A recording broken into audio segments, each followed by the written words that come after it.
Tawag niyan yung ilisi. Ilisi. Ah. Ito, Ano yung- ito. Mm. Ito, medyo luma na kasi ito.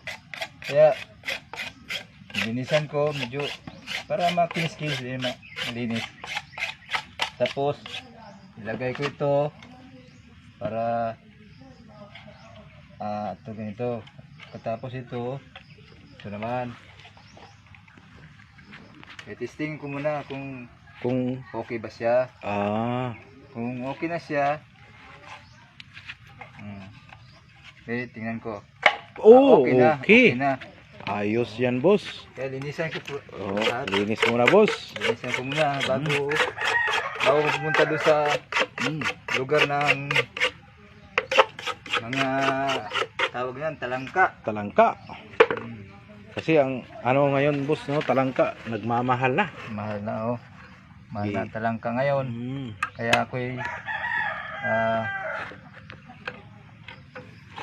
kumukuha nito. Yan. Yan. Ito. Ganon pala paggawa, no? Ganito rin paglagay. Pag ganito kalaki, malaki ang mahuli. Malaki mahuli, oh. O pag ganito kaliit, Maliit din ang huli. maliit ang huli. Pero masarap yung makahuli. Masarap yung